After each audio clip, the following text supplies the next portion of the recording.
तेरे वादे पे जिए हम तो ये जान छूट जाना, तेरे वादे पे जिए हम तो ये जान छूट जाना, खुशी से मर न जाते जो एतबार होता।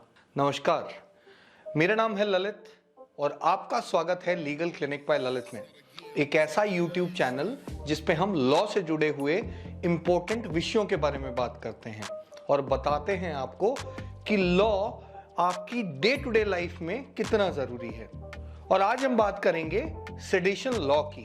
जी हां, राजद्रोह का वो कानून जिसे सुप्रीम कोर्ट ने फिलहाल होल्ड पे डाल दिया है। सुप्रीम कोर्ट ने अपने एक फैसले में केंद्र और राज्य सरकारों को दरअसल ये निर्देश दिया है कि जो भी ट्रायल्स, जो भी प्रोसीडिंग्स, जो भी अपील राजद्रोह के केस में चल रही हैं, उन्हें फिलहाल के लिए होल्ड पर डाल दिया जाए। कब तक? जब तक कि केंद्र सरकार इसे री एग्जामिन नहीं कर लेती। तो क्या है राजद्रोह का कानून जो आजकल इतना चर्चा का विषय बना हुआ है? आज के इस वीडियो में हम इसी विषय पर डिटेल में बात करेंगे। और वीडियो शुरू करने से पहले मैं करूंगा आपसे गुजारिश, यदि वीडियो आप देखते हैं, वीडियो आपको अच्छा लगता है तो उस अंगूठे के निशान को हल्का सा दबा दीजिए ताकि मुझे मोटिवेशन मिलता रहे और मैं आपके लिए इसी तरह के वीडियोस रेगुलर बनाता रहूं। तो चलिए करते हैं वीडियो को शुरू। तो राजद्रोह का कानून समझने से पहले आइए जानते हैं कि कॉन्स्टिट्यूशन ऑफ इंडिया का आर्टिकल 19(1)(a) क्या कहता है। Article 19(1)(a) constitution of India का कहता है कि सभी व्यक्तियों को यह अधिकार है कि वो भाषण द्वारा, लेखन द्वारा, मुद्रण, चित्रण या किसी भी अन्य तरीके से स्वतंत्र रूप से किसी के विचारों और विश्वास को व्यक्त कर सकते हैं। ये उनका मूल अधिकार है, यानी ये उनका फंडामेंटल राइट है। और इसी के विपरीत भारतीय दंड संहिता का सेक्शन 124(a) राजद्रोह को डिफाइन करता है। वो कहता है कि यदि भारत की चुनी हुई सरकार के विरोध में कोई भी व्यक्ति शब्दों के द्वारा, मौखिक रूप से, कोई भी चिन्ह बनाकर या कोई भी अन्य विजिबल रिप्रेजेंटेशन करके यदि कोई नफरत फैलाता है, घृणा, अवमानना पैदा करता है या फिर पैदा करने का प्रयास करता है, तो उसे 3 साल से लेके उम्र कैद तक की सजा दी जा सकती है और फाइन भी लगाया जा सकता है। तो दोस्तों, देखा आपने कितना बड़ा कॉन्ट्राडिक्ट है धारा 124(a) और आर्टिकल 19(1) में जो फंडामेंटल राइट दिया गया है। इसमें एक तरफ तो आपको यह अधिकार दिया जाता है और दूसरी तरफ उसी अधिकार के लिए आपके लिए सजा का प्रावधान भी है। आइए जानते हैं कि राजद्रोह के कानून का इतिहास क्या है। इंडियन पेनल कोड को दरअसल ब्रिटिश एरा में लागू किया गया 1860 में। उस टाइम पे सेडिशन लॉ नहीं था। इसको 1870 में इंट्रोड्यूस किया गया और यह कहा गया कि ओरिजिनल दंड संहिता जब बनाई गई तो उसमें से बाय मिस्टेक ये छूट गया। 1890 में सेडिशन लॉ को 124(a) इंडियन पेनल कोड में इंसर्ट किया गया स्पेशल एक्ट के द्वारा। ब्रिटिश गवर्नमेंट दरअसल इस लॉ को फ्रीडम फाइटर्स के अगेंस्ट यूज करना चाहती थी और उन्होंने यूज किया भी। बाल गंगाधर तिलक, एनी बेसेंट, शौकत, मोहम्मद अली, मौलाना आजाद और श्री महात्मा गांधी के खिलाफ इनका यूज किया गया। और अगर हम सबसे पहले राजद्रोह के कानून का उपयोग करने की बात करें तो पहला एग्जाम्पल हमें मिलता है न्यूज़पेपर एडिटर जोगेंद्र चंद्र बोस को 1891 में इसी लॉ के तहत गिरफ्तार किया गया।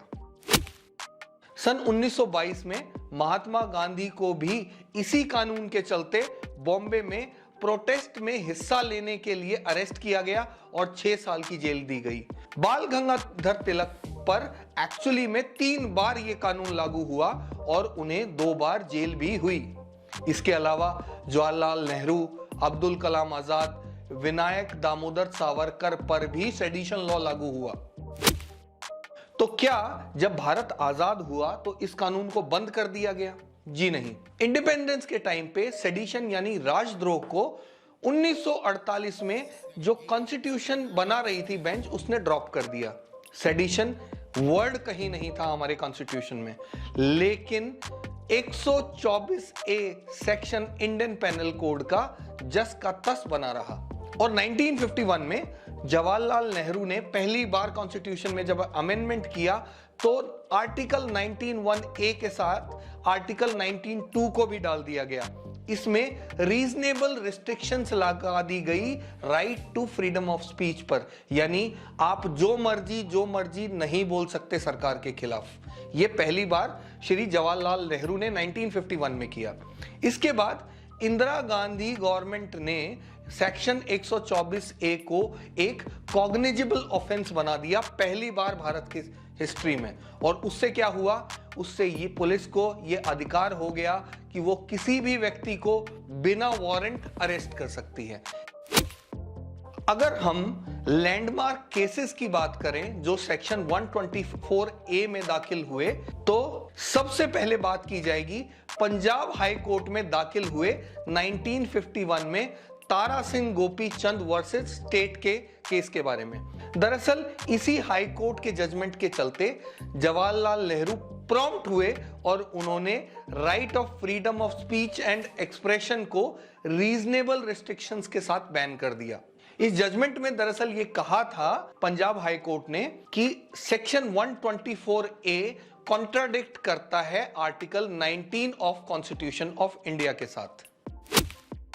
इसके बाद एक बहुत ही इंटरेस्टिंग केस हुआ Devi Soren and others versus state of Bihar का। 1954 के इस पटना हाई कोर्ट के जजमेंट ने यह माना कि सेक्शन 124A ठीक है और ये वायलेट नहीं करता आर्टिकल 19 को। लेकिन सबसे बड़ा लैंडमार्क जजमेंट आया सुप्रीम कोर्ट का 1962 में केदारनाथ के केस में। इसमें सुप्रीम कोर्ट की कॉन्स्टिट्यूशन बेंच ने यह कहा कि सेडिशन लॉ ठीक है, दरअसल चुनी हुई सरकार के खिलाफ रीजनेबल रिस्ट्रिक्शंस होनी ही चाहिए फ्रीडम ऑफ स्पीच को लेके। वो फ्रीडम ऑफ स्पीच कुछ एक रिस्ट्रिक्शंस के साथ नहीं आएगी तो इससे सरकारें इनस्टेबल हो सकती हैं। और ये सबसे लैंडमार्क केस माना गया सेडिशन लॉ के केस में।